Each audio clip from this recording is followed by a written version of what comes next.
Hello, everyone, and welcome to your daily Detroit, sharing what to know and where to go in Southeast Michigan. I am Jer Stays, coming to you from our studio at Techtown in beautiful Midtown Detroit, Michigan. To my right, as he is on most every Friday, none other than Man About Town, Devon O'Reilly. How are you? Hey there, Jer. Great to be here. Great to talk to you. Always good to do it in person. And still west of me. And still, of course, I feel like I automatically sit down in this seat because this is how it goes for us. We should put a little placard on there for you. Yeah, that's how they used to do it in the old bars where you would have your name on a seat at the bar. I think I need that. Oh, maybe we should do as a super Patreon benefit, like your own custom humidor in the studio, even though you can't smoke cigars in here. just for show. Or you can put whatever you want in your humidor. You can put whatever you want in your humidor. I like that. Anyway, it is summer in the city, and I'm excited to talk to you because the weather's here. We're getting into the swing of things, and there's just so much fun stuff to talk about. Yeah, there is. We'll get into a few different things, but yeah, the theme of today is summer is officially upon us. I know it's technically another week before we actually officially get to summer, but let's be honest, it's we're in the mid 80s, we're hitting 90s, it's summer. The events are here, yeah. All the stuff. I feel like my calendar is filling up quicker than I can shake a stick. Absolutely, and I'm happy to see it. A lot of places that haven't been open are open now. Hours are expanded. You get a lot of the patios that are out now. I actually popped into somewhere that I've been waiting a long time to see come back in a new iteration, I should say. So I think I mentioned this in our post-draft episode, but Easy Peasy, if you recall, from the owners of Collect and Huddle, they were doing a new concept in the old Cornerstone space, which downtown Detroit. You also might know was the old Oslo space. Yes, I do. On Clifford and Woodward right there. It's in that corner. Really kind of like shotgun style, straight back bar. They didn't do they didn't change a lot in the interior, but they're finally open not only for delicious beers, but they now have a lunch sushi program. Ooh. From Detroit Sushi, which is located, their kind of flagship is at the Hammer and Nail building in Midtown. So they do at the Hammer and Nail bar is where Detroit Sushi is mostly found. So what you're doing is giving me the raw details. Yeah, yes, Jer. I appreciate that. I'm giving you the raw details. I'm giving you all the details. So the chef there was from part of the Noblefish, tree, which we all know Noblefish is a very revered sushi place. They've got sushi coming in from Detroit Sushi for lunch. They were doing a little pop-up the past couple of weeks. Starting next week, they're going to go full on with sushi for lunch every day. They'll be open up at 12 every day. Then dinner, they'll have some more stuff that they make in-house, a little more on kind of like the fried food, heavy apps, sandwiches, burgers, that sort of thing. So it's a really cool spot. It's super chill. They've got a really eclectic menu, a full cocktail menu. They've got some good beers on draft. They've got something that I really dug. It's a drink called it's low key or high key. Low key is Miller High Life and Aperol. So it's like low-key, like LOW, not like Loki from the Marvel Universe. No, I'm not a big Marvel Universe fan. Okay. This is the second week in a row I'm going to out myself as something ridiculous. I hate concerts and I'm not a Marvel Universe fan. It's amazing you have friends. I know. Well, we find common interests. Like this, like mixing High Life with Aperol, because it makes a really good drink. So they have that. It's super refreshing. It's a perfect summer drink. That's why I'm bringing it up. Then they have High Key, which is High Life, Aperol, and bourbon. Whoa. So that's more like maybe not a lunch drink. Maybe that's more of an after work drink. Maybe you're low key. Yeah, if I did that at lunch, man, the afternoon would not be very productive. Maybe low key you get with lunch and high key you get in the evening. But I tried it. It was really good. Okay. So that mixes all well together. They've got a really, really cool mix of different drinks. The sushi is fantastic. So I'll give them that. Check it out for that. They're just, it's family run. It's really cool. I hope everyone gives it a chance. It's right there on, like I said, Clifford and Woodward. Easy to check out. Easy peasy to check out. It's open all the time. You can walk around the corner and get ice cream afterwards from Huddle. There's so much to do in that strip. I was just remembering that right around the draft time, I had the chance to catch up with a listener at the Monarch Club. Mm-hmm. And I felt very fancy, but it was a really great experience. Their cocktails are really on point. And I think about that idea of you can do the ground level, something like that. And then, get yourself into some place like the Monarch Club.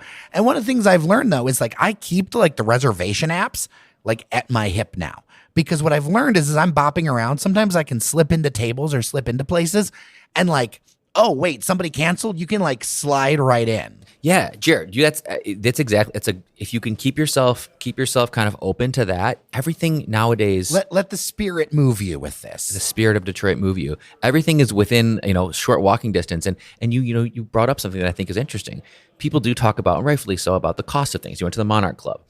It's a pretty pricey place, and I know people are kind of it's not always easy to do like a whole night of like dinner at Townhouse, then drinks at Monarch. It gets expensive. So what you can do is kind of mix it up. Maybe go have some sushi and some quick bites at Easy Peasy, and then go up to Monarch Club and have your fancy drink. So I think like that's one way to look at it, is like if you're thinking that it's going to be really too expensive to have just a full fancy night out, maybe do something casual and then something fancy and mix it up. And I think that's a good way to do a night out in Detroit in the summer. Having that in my pocket also helped, because after the Indian Village home tour, I was feeling a bit peckish. And I have not been there in a while. And I want to give a shout out to it because I feel like it has somehow gotten better. Coriander on the far east side of the city, over by the canals. I have not been there in so long. So I feel like the menus stepped it up a notch. I had an excellent Marrow burger there. Shout out to Marrow. And I know they were on the show recently, which was a great conversation. Go back in the archives and check that out. I've actually cooked with Marrow meat as well. Yeah, they have them in grocery stores now. I see like the sausages, the meat, stuff. Yeah. Yeah. That sustainable thing is really starting to catch fire. But absolutely great experience. They've got a beautiful indoor space with like the iridescent Pewabic tile. Outside, you can sit on the Venice of Detroit, the canals out there. But the service and the food seem to have like kicked it up a notch. And the whole place was busy. And it was one of those things of like, I'm feeling hungry. What can I do? I don't want fast food. And it was like, oh, something was open in like 15 minutes. So like scooted over there from Indian Village and was able to grab a burger. And it was absolutely great. Like I really enjoyed it. So I wanted to give them a shout out. You are probably going to need to look at your reservation apps to get in there or kind of like work and plan out. Yeah. But a good little experience and very like embracing nature part of Detroit. Interesting. Well, that area of Detroit tends to do that. I also heard from somebody that it's relatively, for a nice restaurant like that, it's relatively kid friendly. Oh yeah, there were kids popping around for sure. Nice. Okay, well, for sure. That's always good to know. Is something that honestly a lot of listeners have asked us about, and I know you're keeping an eye on because you've got one of them. Yeah, I'm gonna add that to my list. When you have a place that has space that's like casual but not too. What else reminds me of that is Supergeil. I love going to Supergeil as kind of a kid friendly because you got the outdoor space and kind of run around a little bit. It's not too pretentious.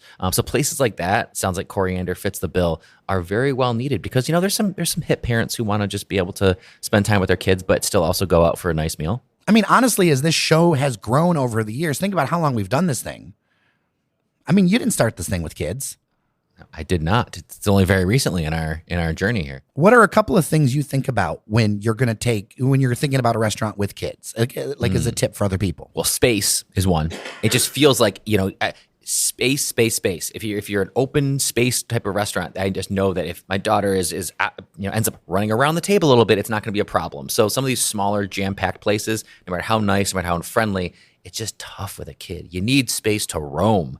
And then secondly, I think the noise level, honestly, like a really quiet restaurant is not going to be good because even the best behaved kid is going to be probably either talking a lot or maybe at some point is going to have a problem with something in the meal. And so you don't want to be that person. At least I don't want to be that person. So I like a place that's a little more lively, let's say, with a kid. And I think nowadays, most places have enough on their menu. I mean, not everyone has a kid's menu, but I think as a parent, you get really good fast at figuring out like, hey, do you have some kind of a pasta? Do you have some kind of a burger? Do you have some kind of a pizza? Any of those things will work as a kid's food. So like something like that on the menu that's like easy, approachable with like cheese, bread, pasta, something like that. Even if it's a fancy version of it, they don't care. Speaking of the East Side, I have another little opening that producer Cheyenne literally texted me as we're recording the show. Post, I've mentioned Post before. It's at like cool, funky former post office that like has retail stuff and jewelry and classes and things like that. It's over on Kercheval near Grosse Pointe Park in the Jefferson Chalmers neighborhood. Yeah. They have a new coffee shop going in. Nice. Post Cafe.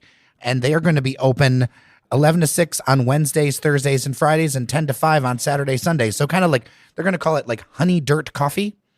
this is a thing that I literally am learning about just now as we're recording. So that's pretty cool to see another cafe popping up over there. Very cool. I feel like they could use some more kind of small cafes. Not that they don't have them, but I think they could probably use some more. This sounds like a nice little place, more like a daytime spot. Well, yeah, and you've got the Starbucks that's actually switching to a Lucky Coffee in the village of Grosse Pointe. Oh, is that becoming a Lucky Coffee? Yeah, like it seems like so. And I don't think it's I don't know if it's going to be a barbershop upstairs. It'd be interesting that it would be a Lucky Coffee, but not also a barbershop, which is also happening in Royal Oak over by Beaumont Hospital. Like the coffee brand is expanding because usually you see Lucky paired with the barbershop that's with them. The coffee is taking off on its own, right? Yeah, I had something to say. Talking about summer in the city, there's a bunch of things opening up and things we want to talk about, like the Brisa Bar. The Brisa Bar right outside my office. I can keep an eye on this place, but I was keeping an eye on this place. He's like between meetings, like bar. I'm watching them put the sand down. I'm watching them bring out the shipping container, pop it open. So they opened this concept. I believe last year was the first. I mean, there's been different iterations of the beach bar. The last year, I think, was the first iteration of this particular concept, the Brisa Bar. It's a nice, casual, kind of small bites, cocktail drinks, more tropical. There's some like frozen drinks, but you can get whatever. It's more about the vibe, sitting out in Campus Martius, people watching, maybe put your toes in the sand. I remember when the beach bar was just like, there was no rules. I remember when they first started putting the sand out there. You just wander in, get a can of beer, sit down in the sand, drink a can of beer. I mean, I kind of like the anarchy. I know. I like the anarchy of it. Now you have to go to the cafe, but you still can put your toes in the sand and have a drink at Brisa Bar. So they're open now. Their hours say they're open from lunch on. So like from 12 o'clock into the night, they are open. So you can do that during work if you have a chance or after work.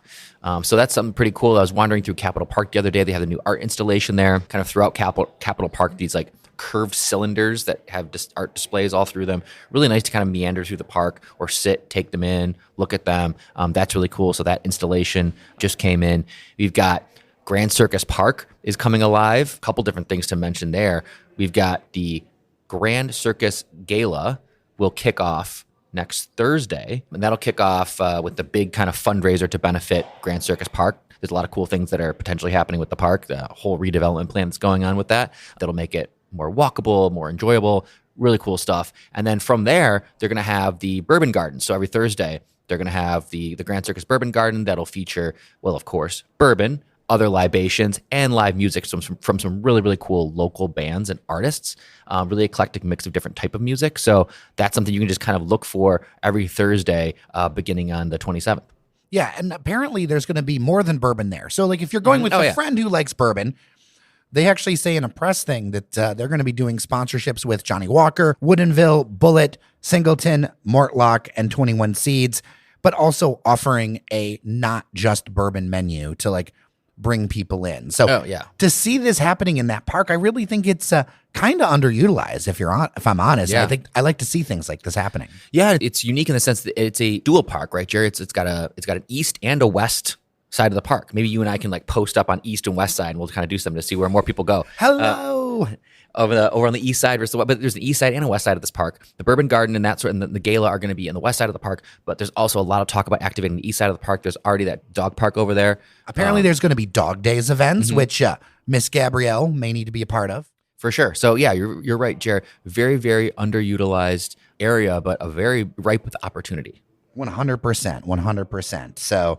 Yeah, summer in the city kicking off. I'm excited. Feel it in the air. Feel it in the thick, moist air. Oh yeah, it feels a little bit like New Orleans out there. Yeah, you could just drink. Yeah, just drink up the air, basically, right? I do want to talk about one news story that I think, well, honestly, you could enjoy it in the summer if you want to. If we're being completely honest, Michigan has surpassed California to become the largest cannabis market in the United States by sales volume. This is according to a report by the Detroit Free Press. Despite California's long-standing dominance, Michigan has sold more total grams of flower and other cannabis products since December of 2022. But when it comes to dollar sales, California still leads with $5.1 billion in the last year compared to Michigan's $3 billion. That's because cannabis is a lot cheaper here. The report also talks about that Michigan, with a population the quarter of California's size, has the highest per person sales in the U.S., as we are spending, on average, per person, $132 a year on cannabis. Well, I can't say I contribute to that, but I'm really happy to hear that. Good for us. The fact that as you were reading that off, I'm like, We rank highly. Very highly.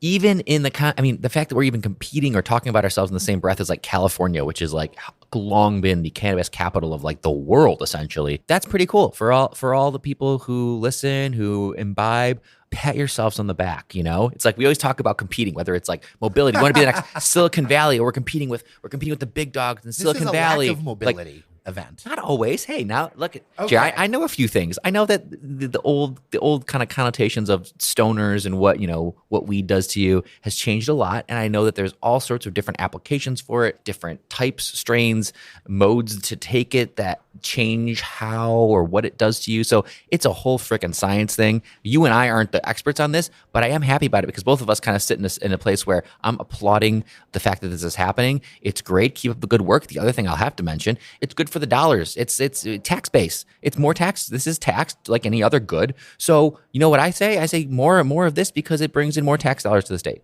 Yeah. It would be interesting to see because I know that we have like a large amount of supply. If we ever saw this price go up just a little bit, it would be interesting to see how much more incremental revenue would be, especially when I think about cities, like Hazel Park has really embraced it. I've noticed that there's kind of two tracks of cities. Either you really embrace it or you really don't. And some of those smaller cities have been able to really pay for some things. Yeah, no, I will say, Jay, there is a conversation to be had, and it's probably not on just us two to have it, but there is that conversation to be had because not every city, Dearborn didn't opt, or he opted out of it, however you want to say that. Dearborn decided not to have them just because it didn't fit kind of our economic development plan. We didn't necessarily need that extra tax base. It wasn't working for us. I'm fine with that. There's plenty of other places that opted in. So it is kind of a city by city, whether you wanted to opt in or not. And I don't think it's wrong. I don't think it's a right or wrong whether you did or didn't. The point is they're everywhere. It's not like because I live in Dearborn or because I live in, somewhere else that I can't have access to it. Well, this makes me think of something that, especially for new folks, because I was reminded this week a few different times about how many new Metro Detroiters listen to the show. Lots of them do. And one of the things that I was reminded of is that many of our cities are the size of like a neighborhood in some larger metros. Mm-hmm. Like if you think about it, there are neighborhoods in New York that are 20, 30, 40,000 people, And so here we are, yes, there is the city proper, but also I would argue we are a patchwork of suburban neighborhoods, especially depending on where you are on the map, that all have kind of their own flavor. Even at 100,000 people, in some other places, that might not be a city unto its own, but that's one of the unique things about Metro Detroit and Michigan is that's really interesting that, you've got 5 Grosse Points and all the other stuff. You know what I mean? This is something that is a way to look at what we're doing because I think so often people look at Detroit or they look at, I'm just picking cities out of the air, Centerline or Warren or Fraser or Royal Oak or whatever, and think of them as completely separate entities. We are all kind of stitched together in so many ways. Yeah, it's actually not that large of a geographic area. All things considered, you can be in any one of those cities in a relatively short drive. So yes, we are really kind of a collection of villages. So all that to say, hey, if your city didn't opt in, that's okay. You still want to find it, you just go to the next town over. So it's not that big of a deal. I don't begrudge anyone for being a part of it or not. But I think it's just good. It's what's the Joe Biden meme? That's good for everyone. Hurts no one. And shout out to the last survey we did. 7% of our audience is high right now. 7%? Yes, actively. Awesome. Well, that's cool to hear. Interesting. I would like to hear from some of them about the prices because that does interest me. The fact that can fluctuate. If the market gets flooded with product, the price comes down. Do people in Michigan feel like, hey, man, stuff is really cheap around here and I'm happy about it? Do they want it to come up a little bit to show more demand? I wonder if alcohol worked like this because you and I drink more than we smoke, obviously. Yeah, It would be really interesting if it was because alcohol is super regulated. Yeah, it feels like there's price floors. If the market was flooded and all of a sudden, bourbon was, dirt cheap. I'm like, holy, bourbon's $5 a bottle. How is this crazy? And I can't wrap my mind around that volatility and something like that. Yeah. dailydetroit@gmail.com. Let us know what you think about any of these topics, or if you've got ideas or things that you're going to, let us know. dailydetroit@gmail.com. Before we go, I want to thank all of our members on Patreon, patreon.com/dailydetroit. Without you all, local media could not happen. It requires local support. We're working on even more benefits for you and some great ideas. It's just crucial. If you want local stuff to succeed, I wish it were different, but it's really hard to make it go on advertising alone. We appreciate our sponsors. We're always looking for more, but it's that multi sources of income to make this thing work, because without community support, it makes it difficult. And that community support also really helps us talk about the things that you're actually interested in, because it's always a two-way conversation. We're always getting great feedback from people. And we take that and we put that into our conversations. I mean, Jer, I don't know what percentage of it, but how much of our stuff comes from you and I talking about listener feedback that you've gotten and saying, let's talk about that. Let's talk more about that. Or, let's check this place out. It's one of the reasons why we're thinking about starting a Discord, because more and more people are just emailing or texting or whatever. And, ways to let's connect together and have a conversation. So let me know what you think. dailydetroit@gmail.com, or if you want to support us, patreon.com/dailydetroit. With that, I am Jer Stays. I'm Devon O'Reilly. Thank you so much for listening. Thank you to everyone behind the scenes who helps make this thing happen in ways great and small. Remember that you are somebody, and we'll talk on Monday.